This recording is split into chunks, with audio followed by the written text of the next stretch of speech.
Some gospel legends preach fire on the pulpit, but live with secrets that shook the church to its core.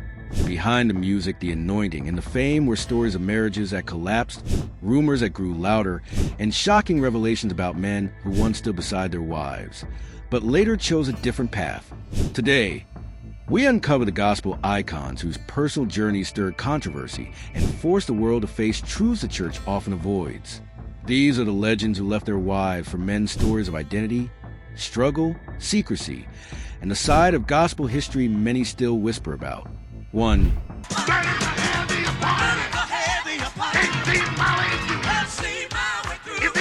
James Cleveland's story is one of brilliance wrapped in shadows, a legacy so powerful that even decades later, the gospel world still whispers his name with equal parts reverence and discomfort.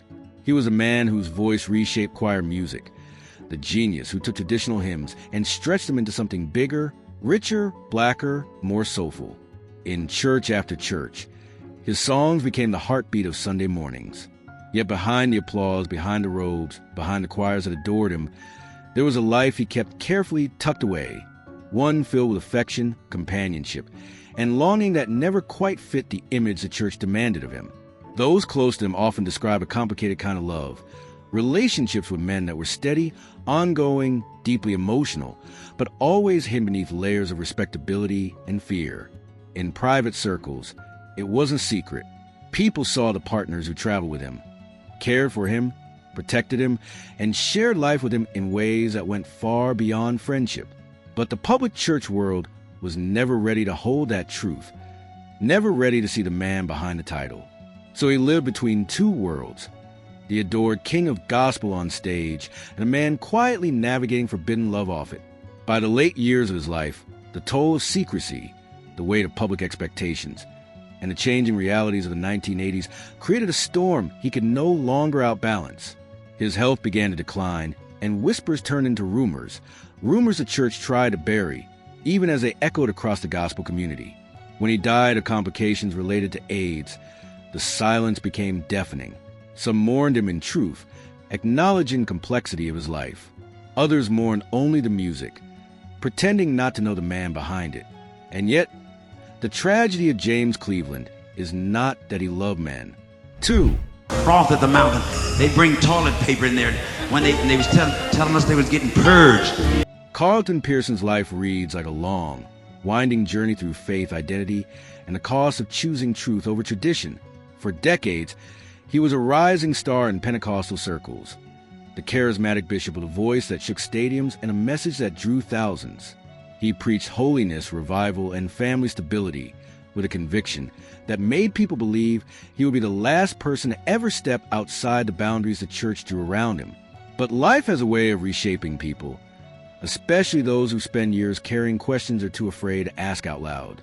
When Pearson began re-examining his beliefs, first with the controversial gospel of inclusion, and later with his own understanding of self, his entire world began to shift.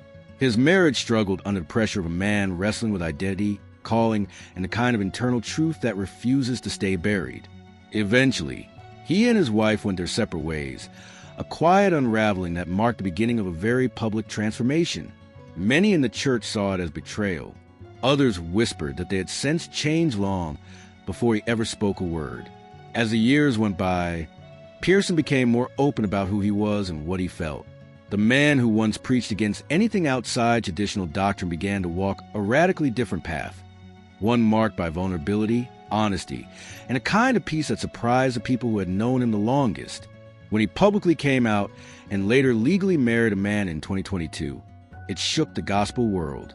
Some responded with compassion, others with judgment, and many with silence. But for Pearson, it was simply the final step in a process that had been unfolding quietly inside him for years. 3.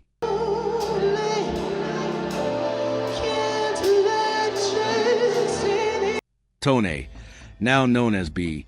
Slade, has always been a storm of brilliance, the kind of artist whose voice bends genres and whose creativity feels almost supernatural. In the early 2000s, he was the gospel world's rebellious prodigy, the one who could sing circles around anyone and push sound into places no one else dared. But behind the glittering vocals, behind the stage lights and the praise, There was a man quietly suffocating under expectations he never asked for. The church wanted him to be their star, their mold, their saved version of genius.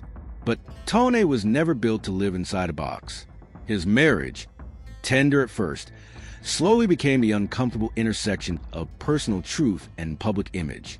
He tried to be what everyone expected: a husband, a traditional gospel icon, a man playing a role assigned to him, but the weight of pretending grew heavier by the year. When the marriage eventually dissolved, people rushed to blame everything except the real issue: a man who had spent his life trying to reconcile who he was with what the church demanded of him. The divorce wasn't a scandal. It was a release, a quiet doorway into a truth he could no longer suppress. When Tone came out, first in hints, then in full clarity, it thundered through the gospel community. He spoke openly about being gay or bisexual, about the fluidity he'd hidden for years, about the loneliness of trying to live a truth that people refused to let him name. Instead of compassion, he faced rejection. Instead of understanding, he was met with outrage. And so he stepped fully into who he was, shedding the old name, embracing B, Slade, and becoming the unapologetically queer, wildly creative, genre-defying artist he had always been beneath the robes and microphones. And they say she's wrong. Bishop O.C. Allen's journey is one of those stories that forces a church to confront its own limits, how far its love really stretches, how much truth it can handle, and whether grace truly includes everyone it claims to. For years, Allen was known as a gifted organizer, a respected figure in gospel circles, and a pastor with a vision big enough to fill arenas. He had that polished confidence, that sharp brilliance, that undeniable calling people could feel the moment he stepped on stage. But behind the sermons and the choir conventions was a man quietly choosing to live a truth the traditional church has spent generations trying to silence. When he began openly acknowledging his relationship with Rashad Burgess, it wasn't a scandal, it was a revelation. The two were not just partners. They were committed, intentional, deeply connected, and eventually became one of the most visible same-sex couples in the black faith community. Their bond was something Allen no longer wanted to hide or frame as anything other than what it truly was: love. And in marrying Rashad, he did something many gospel figures before him never had the freedom or the courage to do.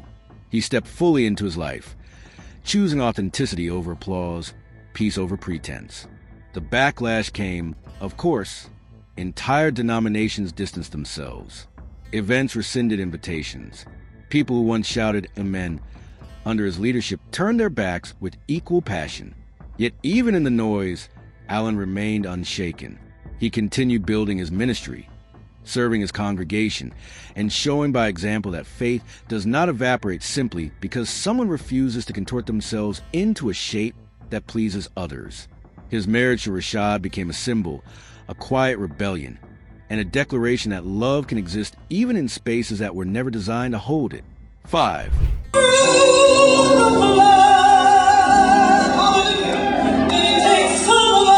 Bishop Yvette Flunder's story unfolds like a quiet revolution, one rooted in devotion, shaped by truth, and carried with a dignity that refuses to apologize for its own existence. Long before the wider church knew what to do with queer leaders, she was already walking the tightrope between calling and authenticity. In her early years of ministry, she followed the path laid out for her: relationships with women held in secrecy, whispered conversations, a life carefully arranged to avoid the harsh judgment that would have crushed her before she ever found her voice. But even then, the truth was there, pulsing beneath the surface, waiting for the day she would stop hiding it to make others comfortable. As her ministry grew, so did the weight of living in the shadows. She watched congregations embrace her preaching, her music, her compassion. Yet she knew that the parts of her they loved were only fragments, the fullness of who she was. Her capacity for love, partnership, loyalty, and tenderness was something she had been trained to treat like a sin. And so her early relationships, though real and meaningful, existed behind closed doors, where she could be herself without destroying the ministry she had built. It was the kind of emotional balancing act many queer leaders in the church understand all too well. Eventually, she chose truth over silence. When Bishop Flunder came out as a lesbian, She did so not with scandal or sensationalism, but with a deep, grounded peace. And when she married Shirley Miller, it wasn't defiance, it was freedom. Their union became a living testimony that faith and authenticity are not enemies, that love could be holy even when it doesn't follow the traditional script. They built a life together anchored in mutual respect, shared calling, and a kind of courageous transparency that unsettled those who believed the pulpit could only belong to a certain kind of person. 6. That's enough. Donnie McClurkin's story is the most complicated of them all, because so much of it exists in the tense space between what has been alleged, what has been whispered for decades, and what he himself has openly denied. He is one of gospel's greatest voices, a man whose songs carried healing, hope, and raw emotion into churches around the world. Yet behind the anointing was a life marked by repeated engagements that never led to a wedding, a lingering loneliness he often spoke about, and a cloud of rumors that followed him from the early years of his career. Those rumors didn't come out of thin air. They came from people who claimed to have known him intimately, from detailed accusations that resurfaced again and again, from stories that never quite faded. But even with all the noise around him, McClurkin consistently pushed back, insisting on his own narrative, insisting that the world was misreading him. Throughout his career, he projected the image of a man trying desperately to fit into a mold the church had carved for him, dating publicly, becoming engaged, rehearsing the life the world expected him to live. Yet those relationships always seemed to collapse under the weight of something unspoken. He would talk about his struggle with identity, about the pain in his past, about trying to walk straight in ways that sounded less like testimony and more like a man fighting himself in plain sight. While some took this as confession, others saw it as a coded cry for help from someone trapped in a life where honesty felt impossible. The tension between who he was expected to be and who he might have been privately became one of gospel music's most enduring mysteries. The allegations, complex, detailed, persistent, never fully disappeared, even as McClurkin rejected them. They followed him through albums, awards, television appearances, and sermons, creating a strange dual picture. The celebrated minister who preached deliverance from desires he said he'd conquered, and the private man who many insisted was still wrestling with a truth too dangerous to embrace publicly. Whether those stories were true or not, they shaped how the public saw him, how fans interpreted his interviews, and how the gospel community tiptoed around his personal life for decades. His denials did not erase the rumors. The rumors did not erase his denials. They simply coexisted in an uneasy, unresolved tension. 7. By you and grow you up to meet what he's going to give you. For everybody in here who has... Bishop Eddie Long's story is one of the most dramatic rises and falls the modern church has ever witnessed. For years, he stood as a towering figure, polished, powerful, charismatic, the kind of preacher who could electrify a room just by walking in. His sermons filled megachurches, his conferences drew thousands, and his influence stretched far beyond Atlanta.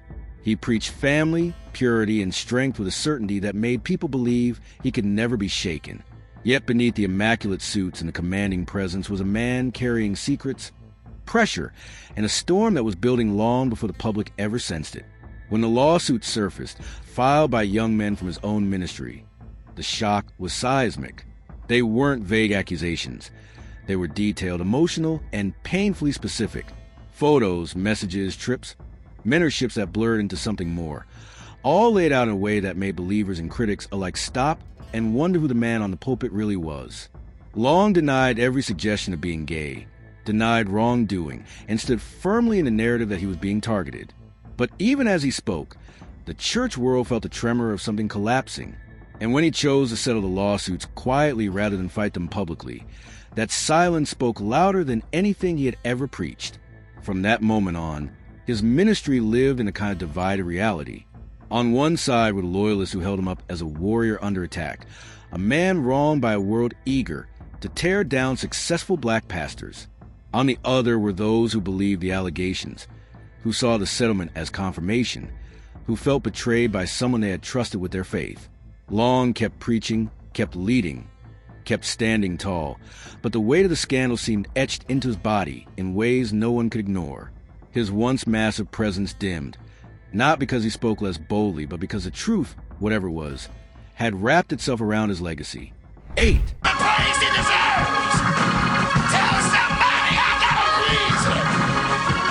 Kevin Bond's story is one that never exploded into headlines the way others did, but within gospel music circles, it traveled quietly and steadily, part rumor, part truth, part deeply human evolution. For years, he was one of the most respected names behind the scenes. The producer of the Golden Ear, the musician who shaped the sound of some of the biggest gospel records of the last 3 decades. His fingerprints were everywhere. Choirs, solo artists, live recordings that became classics. To many, he wasn't just a musician. He was a backbone, a fixer, the person artists called when they wanted something to finally feel right. And through all of this, he maintained the public life expected of him. Husband, father, respected church figure. But behind the studio walls, behind the chords and sessions and long nights of creativity, there was a slow unraveling, an internal truth he could no longer silence. His marriage, already strained under pressure of long hours, travel, ministry expectations, and private battles, eventually dissolved. It wasn't explosive and it wasn't messy. It was a quiet end of a life he had tried very hard to build the right way. Those closest to him understood it as a man finally admitting he could no longer keep performing a version of himself that satisfied everyone except him. As the years passed, the truth began to show itself, not in statements or scandals, but in the simple, steady reality of the life he chose next. Kevin Bond began openly living with a male partner, not hiding behind coded language or half-truths, but embracing a kind of peace and companionship he had never allowed himself to claim. For some in the gospel world, it was shocking. For others, it was something they sensed long before he ever stopped pretending. But for Bond himself, it marked a turning point, a life no longer curated for public acceptance, but lived authentically, quietly, and without apology. 9. Bishop Joseph Tolton's story is one of those journeys that reveals the quiet, aching complexity of trying to serve God while carrying a truth you're terrified to name. For years, he lived the life expected of him. Married, a father, respected in ministry, doing all the things a black church leader was supposed to do. He preached conviction, built community, and carried himself with the seriousness of someone who understood the weight of spiritual responsibility. But beneath that carefully tended image was a man divided, a man navigating emotions and desires that didn't fit the script he was handed. The pressure to keep everything aligned, the ministry, the family, the expectations, created a silent internal storm that only he could feel. As time passed, the cracks began to show, not in scandal, not in public failure, but in the quiet unraveling that happens when someone is no longer able to suppress who they truly are. The marriage he had committed to began to strain under the weight of a truth that refused to stay buried. Those who knew him well sensed a shift. Not rebellion, not recklessness, but kind of soul-level exhaustion from pretending. Eventually, he reached a point where authenticity became more important than the image he had been working so hard to maintain. Coming out wasn't a dramatic announcement. It was a release, a letting go of the life he had built on expectations rather than honesty. His transition into a life with a male partner was not marked by fanfare or scandal, but by a quiet reclamation of self. It shocked some, saddened others, and liberated those who had been watching his journey with their own hidden truths weighing them down. Tolton didn't run from faith. He redefined it on his own terms. He carved out a spiritual path that allowed him to love without fear, to parent without pretending, to lead without wearing a mask. His life now is rooted in transparency, companionship, and authenticity that came at a high personal cost, but brought a peace he had never known before. 10. Andrew Caldwell's story is unlike anyone else's on this list, not because it's less serious, but because it unfolded in the most public, chaotic, and deeply human way imaginable. He became a viral sensation overnight with that unforgettable declaration, "I'm not gay no more," shouted in the middle of a high-energy church service. Millions laughed, shared, mocked, remixed, and reacted, turning him into a meme long before anyone cared to understand the pain behind that moment. What looked like comedy to the internet was, for him, a desperate attempt to perform the version of himself he believed the church would finally accept. Behind the viral clip was a young man overwhelmed by pressure. Pressure to fit into a world that had no room for anything outside strict, traditional norms. Caldwell kept trying to prove he had changed, leaning harder into performance of deliverance the more the world watched him. But with each interview, each awkward public appearance, each emotional outburst, it became clearer that he was fighting himself in real time, trapped between who he was and who he was trying so desperately to be. The internet laughed, but beneath the humor was something fragile, something unraveling. Eventually, the pressure collapsed, the persona cracked, and Andrew Caldwell began to admit what many had suspected from the beginning, that he was gay, that he had been gay, that no church service or viral moment had ever changed that truth. When he later revealed he was in a relationship with a man, it wasn't a scandal.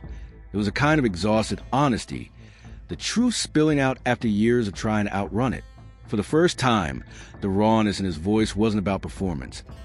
It was about relief, about finally letting go of an identity he had been forced to wear like a costume. His journey is messy, emotional, painful, and deeply human. It exposes the harsh reality of how the church and social media can collide to create impossible expectations, where someone becomes both entertainment and cautionary tale, when all they really needed was space to breathe. Andrew Caldwell's story isn't about hypocrisy or rebellion. It's about a young man who spent half his life begging for acceptance and finally realizing he could only find peace in truth. His life stands as a mirror to the culture that mocked him and the church that pressured him. Raise and question: how many people are still breaking under the same weight, performing deliverance when what they really need is compassion? 11. Allison Abrams' journey is one of those stories that exposes just how complicated, beautiful, and painful the search for authenticity can be, especially for a woman standing in a pulpit the church never fully welcomed her into. For years, she served faithfully as a bishop and pastor, doing the work with honesty, passion, and strength. She was married to a man, leading a congregation, fulfilling the expectations placed on her by both ministry and tradition. But beneath that orderly picture was an inner truth she could no longer quiet, a truth she had carried privately while pouring herself into the lives of others. The tension between her public life and private reality grew heavier with time, until it became clear that staying the course meant losing herself. When Abrams finally chose to leave her marriage, it wasn't the result of scandal or impulsiveness. It was a culmination of years of wrestling with identity, calling, and her own humanity. Her departure from that relationship marked the beginning of one of the most transparent shifts any female pastor has ever made in the modern black church. She stepped away not just from her marriage, but from the structures that demanded her silence. And in doing so, she walked straight into a truth that had always been waiting for her. The decision shocked many, disappointed some, and quietly liberated those who had lived similar stories in silence. Her later marriage to another woman, Shirley Miller, was both deeply personal and undeniably historic. It placed her at the center of a conversation the church has long tried to avoid, a woman bishop openly loving another woman, without apology, without hiding, without twisting herself into a shape that pleased others. Abrams didn't step away from faith. She stepped away from the version of faith that demanded her erasure. Her union became a symbol of courage, a refusal to shrink her heart for the sake of tradition, and a reminder that love, real love, does not check for approval before choosing where to land. Today, Bishop Allison Abrams stands as an example of the cost of honesty and the power of choosing self over expectation. Her story is not a tale of rebellion, but of release. It forces the church to confront its long history of asking leaders to live half-lives, to deny their own hearts in the name of appearances. Abrams' journey is tender, bold, and deeply human. Proof that authenticity may require walking away from everything you built, but in the process, it can lead you into the life you were always meant to live. 12.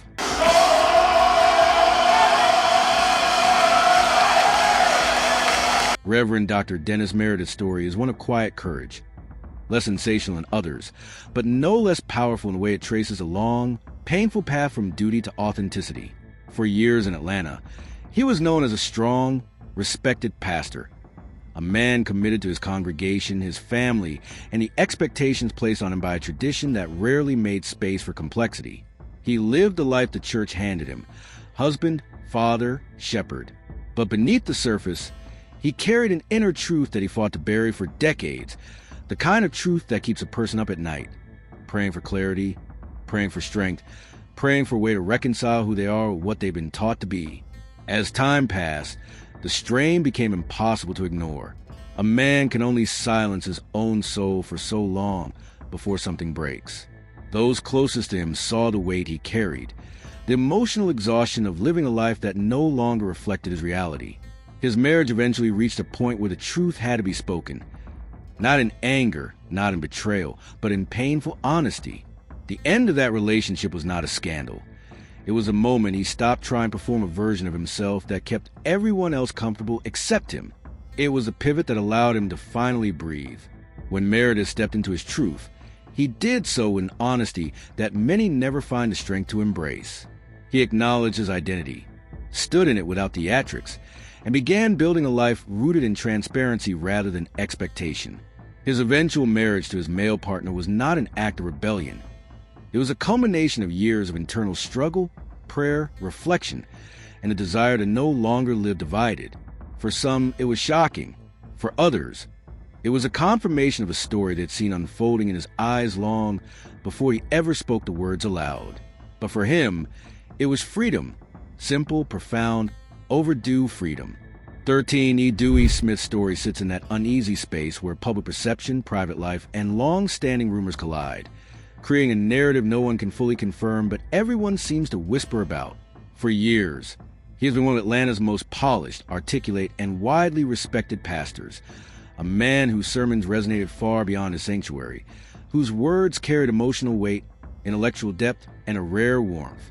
With such a large platform came admiration, attention, and the kind of scrutiny that follows every gifted leader in Black church culture. And somewhere in the midst of that admiration, the rumors began, quiet at first, then louder, then woven into the fabric of conversation surrounding his name. Former members, associates, and church world insiders have circulated stories for years, suggesting that Smith had a relationship with a male partner. None of it was ever proven. None of it was ever presented with evidence that could stand outside whispered circles, and Smith himself denied such claims whenever they surfaced. But the details people shared, the tone, the consistency, the specificity, kept the speculation alive. It became one of those situations where the line between truth and assumption blurred, where the community's tendency to fill silence with story took over. Whether the claims were fair or unfair, accurate or exaggerated, they lingered stubbornly around his reputation. In the midst of the noise, Smith continued his work, preaching, leading, comforting, building, and carrying himself with a calm authority that made him a fixture in modern ministry. But those who watched closely could sense an undercurrent, something fragile beneath the public strength. The pressure of denial, the weight of expectation, the stress of having your personal life become a kind of open mystery. It all leaves a mark. His interviews, his sermons, the moments when he spoke about loneliness or judgment or misunderstanding took on a different tone for those who believed the rumors. To them, he sounded like a man wrestling with an internal battle the public would never be allowed to see. 14. Earl Bynum's journey is one of the most revealing examples of what happens when a man who has poured his entire life into gospel music finally decides he can't live in the shadows anymore. For years, he was known as a polished, energetic choir director whose voice, arrangements, and leadership helped shape the sound of modern gospel. He built choirs, trained singers, traveled the world, and embodied the image of a strong, church-centered family man. Yet behind the rehearsals, the robes, and the endless schedule of ministry work, he carried a truth that was quietly unraveling the life he had built. His marriage, strained under the weight of that unspoken identity, eventually came to an end, marking the beginning of a transformation he could no longer postpone. By the late 2010s, something shifted. Instead of letting the whispers define him, Bynum began speaking for himself. Carefully at first, and then with the kind of steady honesty that comes from years of internal struggle.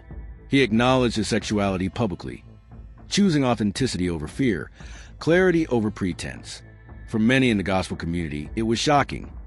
Not because they hadn't heard rumors, but because he finally said the words out loud in a world that rarely gives grace to stories like his.